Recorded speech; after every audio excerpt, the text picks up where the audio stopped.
अब यम का पास ही दंड देगा इसे।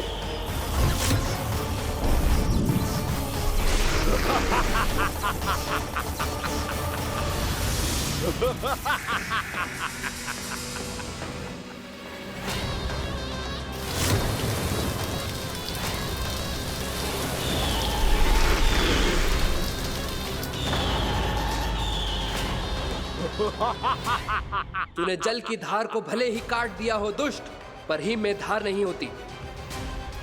अब मेरी हिम शक्ति तुझे जमा कर नष्ट कर देगी।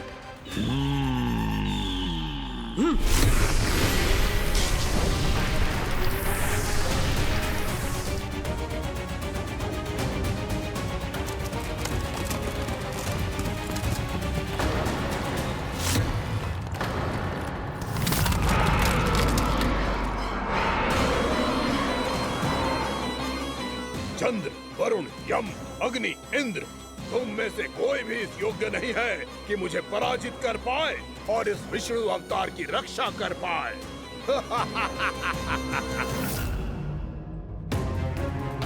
इस असुर को देवता कुछ ना बिगाड़ पा रहे हैं।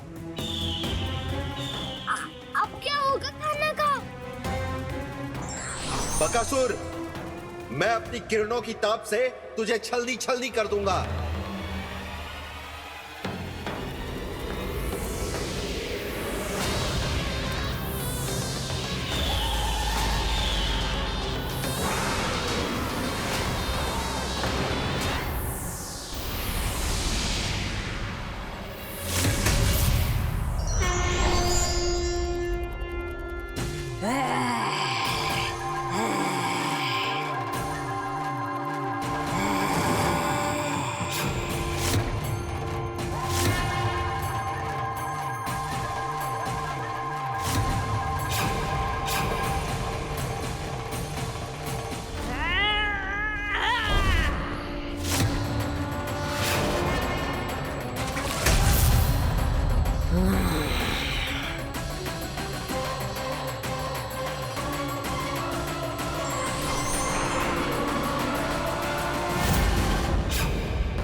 पुत्र कार्तिकेय, इस असुर के उदर को फाड़कर अपने पिता के सखा श्री कृष्ण को मुक्त कराओ पुत्र।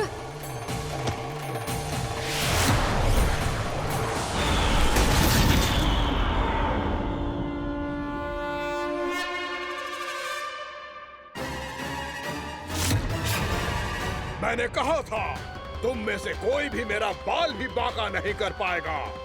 तुम देवताओं का तो सामर्थ्य ही क्या, स्वयं देवों के देव महादेव भी मेरा कुछ नहीं बिगाड़ पाएंगे। कृष्ण को अपने उदर में ही पचा जाऊंगा मैं।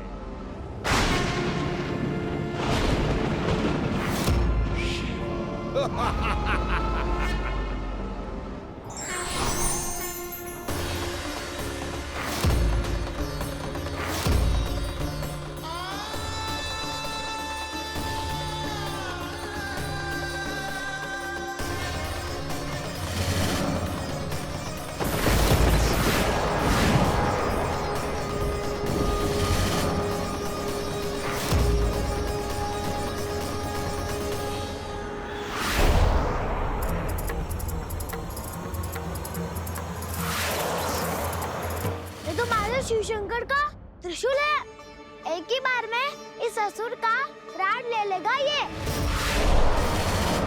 हाँ, महादेव का त्रिशूल।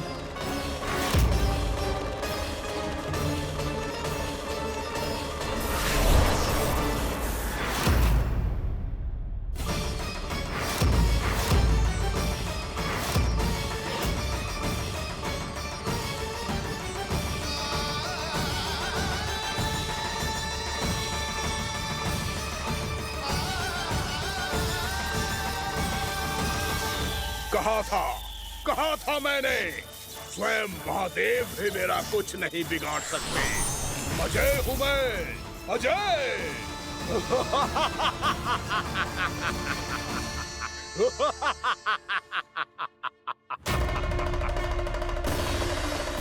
प्रभु, आपके त्रिशूल की महिमा तो अपरंपार है, तो फिर ये ठहर क्यों गया? आपने अपने त्रिशूल को वापस क्यों ले लिया महादेव? इस दुष्ट का संहार क्यों नहीं किया? क्योंकि इसकी मृत्यु मेरे हाथों नहीं, मेरे सखा नारायण के अवतार श्री कृष्ण के हाथों ही होगी, और यही विधि का विधान है। पर पिताजी, श्री कृष्ण तो इस असुर के उदर में फंसे हुए हैं, हम उन्हें मुक्त कैसे कराएंगे? ये उन्हें स्वयं ही मुक्त करेगा पुत्र। श्री कृष्ण अपने अपमान से क्रोधित नहीं होते, पर अपने भक्तों का अपमान वो क्षण भर भी सहन नहीं कर पाते। वकासुर यही भूल कर रहा है, हम सबका निरंतर अपमान करके वो उन्हें क्रोध दिला रहा है। वो ये नहीं जानता कि शीघ्र ही उन्हें अपने उदर में रख पाना उसके लिए असंभव हो जाएगा।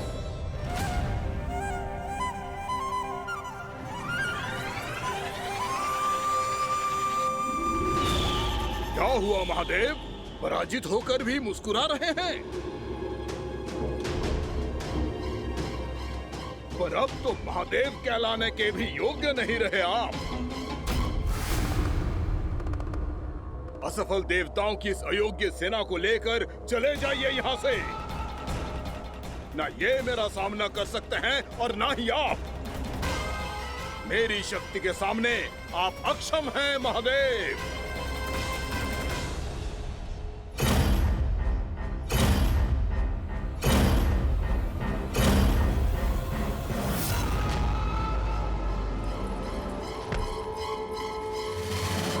सुधा, जिस दुष्ट ने मेरे लल्ला को निगलो है ना, भीतर से जलेगो, छटपटाएगो, पीड़ा से कराएगो। जिस दुष्ट ने मेरे लल्ला को निगलो है ना, भीतर से जलेगो, छटपटाएगो, पीड़ा से कराएगो। ये क्या हो रहा है मुझे?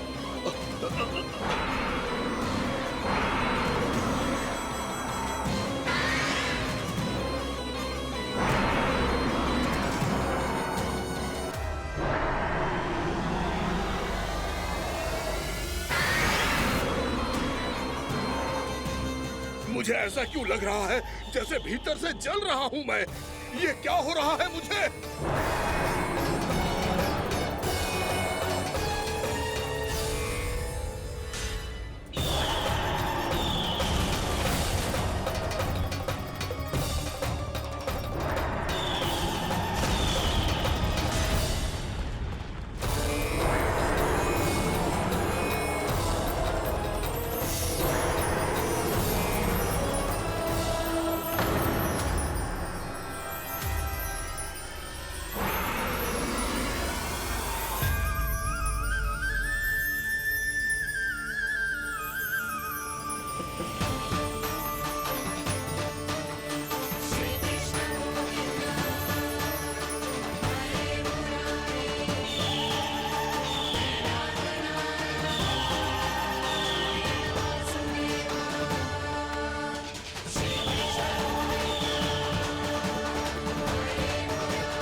हे प्रभु, मैंने ऐसे कौन से कुकर्म किए थे कि मुझे ऐसी मृत्यु प्राप्त हुई? और ऐसे कौन से सुकर्म किए थे? क्या आपके हाथों से मुझे मोक्ष प्राप्त हुआ है प्रभु? में स्मरण करो, हे जरीस की पुत्र वक्कासुर। स्मरण करो, कैसे अपने पिता की तरह अभिमान से भरे हुए थे तुम। स्मरण करो, कैसे हमें पराजित करने के लिए पूरी सृष्टि को संकट में डाल दिया था तुमने, और हमें विवश होकर पराजय स्वीकार करनी पड़ी थी। स्मरण करो, कैसे तुमने देवराज इंद्र का छत्र चुरा लिया था। पर यह सब भी पर्याप्त नहीं था वक्कासुर। तुम्हारे पापों का घड़ा तब भरा था जब तुमने देवी गंगा के जल में साधना करते हुए जजाली मुनि की तपस्या में व्यवधान डाला था।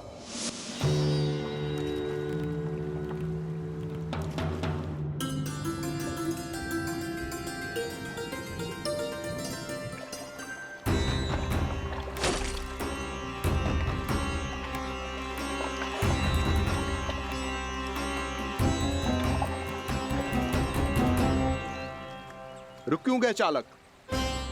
नौका को आगे की ओर ले चलो। आगे बढ़ना उचित नहीं होगा महाराज। यहाँ से कुछ ही दूरी पर जालजली मुनि तपस्या कर रहे हैं। तो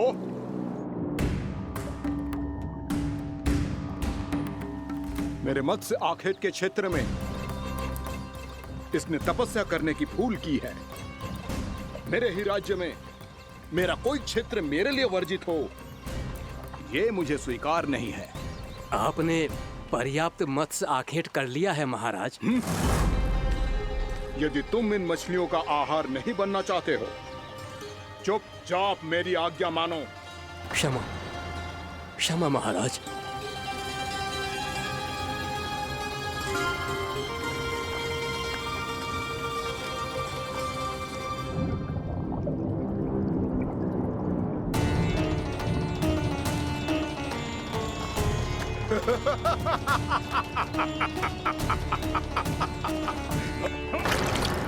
मुनिवर, रक्षा कीजिए, रक्षा कीजिए मुनिवर।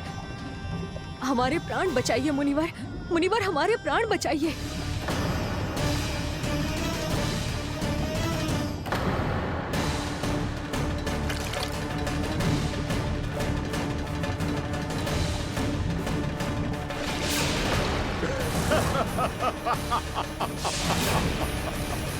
ठहर जाओ असुरराज। इन मछलियों को हानि ना पहुंचाओ। क्यों मुनि? अब मछलियां पकड़ने के लिए मुझे तुमसे आज्ञा लेनी पड़ेगी। तुमने तपस्या करने से पहले किससे आज्ञा ली थी? माँ गंगा से, इस जल में रहने वाली सभी मछलियों से। इस उपकार के बदले इन सभी मछलियों को रक्षा करने का वचन दिया था। इसीलिए असुरराज, मैं शांति से कह रहा हूं, इस स्थान को अशुद्ध ना करो। चुपचाप यहां से चले जाओ, नहीं तो इसका परिणाम अच्छा नहीं होगा।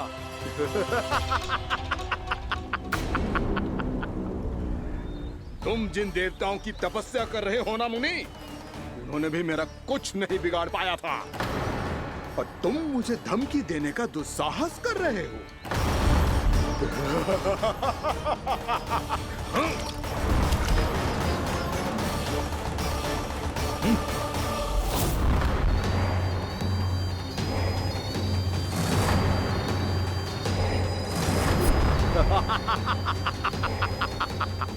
मूर्ख, विचारों से तो तू राक्षस है ही, और स्वभाव से उस बगुले की तरह है जो भूख ना होने पर भी उन निर्दोष मछलियों को आहार बनाता रहता है।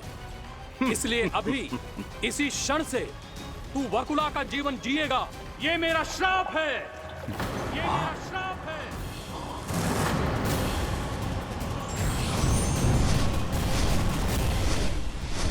श्राप पाने के बाद तुम्हें आभास हुआ कि तुमने कितना बड़ा अपराध किया था, और तब तुम जजाली मुनि से क्षमा याचना करने लगे। तुम्हारे अपराध बोध को जानकर मुनि श्रेष्ठ शांत हुए और उन्होंने तुम्हें वरदान दिया। श्राप से मुक्ति का एक ही मार्ग होता है असुर, पश्चाताप। तुम्हें अपने भूल का पश्चाताप है, इसीलिए मैं तुम्हें वरदान देता हूं। तुम्हें मेरे श्राप से मुक्ति अवश्य मिलेगी। स्वयं प्रभु श्री नारायण के अवतार इस बगुले के देह के बंधन से तुम्हें मुक्त करेंगे।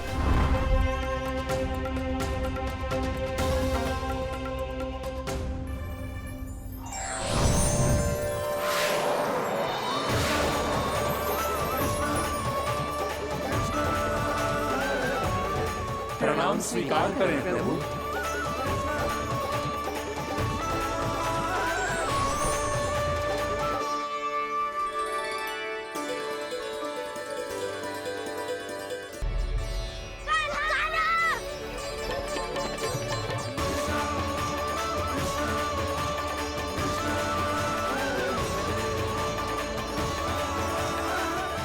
मुझे ना बताओ कि तुम सबने क्या देखा है, चाहे जो देखो है, बस मैया से कछु मत ही बताना। कान्हा!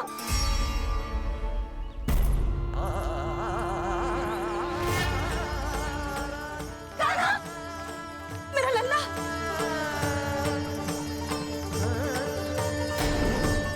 भानु बता रहा था तुझे कोई असुर पंछी निकल गया था। हाँ?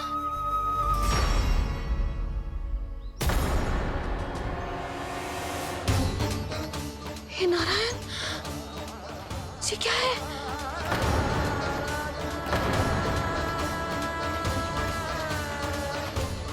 ये सब कैसे हुआ लल्ला? हाँ?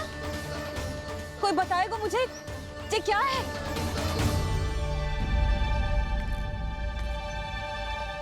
श्रीधामा, मधुमंगल, चिची को सब कुछ बता दो। ये असुर पक्षी मुझे निगलने वाला था रानी भाभी, तभी अंतिम क्षण में कान्हा ने आके मुझे बचा लियो। और ये असुर पक्षी ने कही कि यह है वृंदावन का राजकुमार, नंदराज का लल्ला। इसके होते कोई भी वृंदावन वासियों को हानि ना पहुंचा सकते। रानी भाभी, कान्हा ने अपने प्राणों की चिंता ना करी और इस क्रूर राक्षस से भिड़ गयो और इस राक्षस पक्षी ने इसे निगल लियो। इतना पर्याप्त है भोला काका, सब कुछ बताने की आवश्यकता नहीं है। ये सब देख के सारी बालक मंडली इतनी व्याकुल हो गई कि सबने अपने प्राण अर्पित कर दिए और इस असुर पक्षी से कहे कि हमें खा लो और हमारे सखा को छोड़ दो। इन बालकों का पराक्रम देख के सभी देवतागण यहाँ आ गए और उनके हृदय भी पिघल गए और उन्होंने इस राक्षस पक्षी से युद्ध करके इसे मार गिराया। देवताओं के राजा इंद्र के वज्र का प्रहार तो मैंने अपनी आंखों से देखा है ताई जी। और फिर उसके बाद अग्निदेव ने अग्निवस्त्र का प्रहार किया। जय ना काकी, वरुण देव, कार्तिकेय, यमदेव सबने मिलके युद्ध किया इस राक्षस से। कहा था अभी मत बोलना। अरे सब मिलके फंसा। जय माँ भद्रकाली, हमारे शिव शंकर भी आए थे छोटी माँ। जाओ आप भी। बाबा साईता। मुझे लगता है कि ये कान्हा भी इन्हीं देवताओं में से एक है। संभव तो है चीची। स्मरण है, पूतना और तृणावर्त के आक्रमण के समय भी ऐसा ही हुआ था।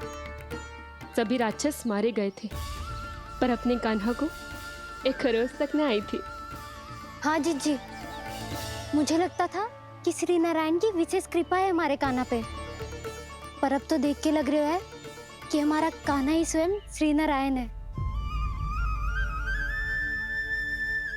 या फिर उनका अवतार है ये। अरे बस करो तुम सब, ऐसा कछु ना है। अरे जितनी बात सुनी है उससे तो यही लग रहा है कि कान्हा देवताओं और असुरों की युद्ध के बीच में फंस गया था। उसका इस सब से कोई लेना देना ना है। तो फिर इसके तन पे एक भी खरोच क्यों ना आया नंदराज? हाँ,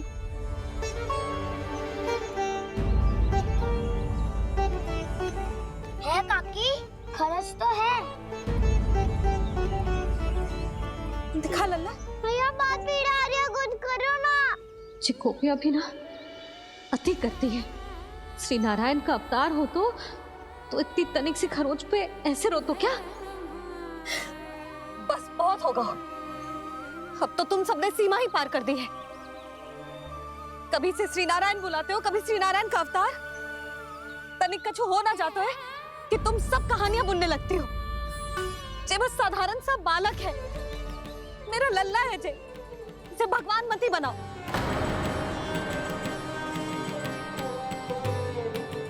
और तू, क्या आवश्यकता थी तुझे यहाँ आने की? हाँ? वो भी मुझे बिना बताए। मेरे साथ छल करके आए हो तू। अब तू घर चल, ऐसा दंड दूंगी ना कि मैया बहुत पीड़ा हो रही है। मैया बहुत पीड़ा हो रही है मैया। हाँ नन्ना, तू घर चल, मैं तुझे औषधि लगा दूंगी। हल्दी का लेप लगाऊंगी ना, झट से ठीक हो जाएगा। चल चल।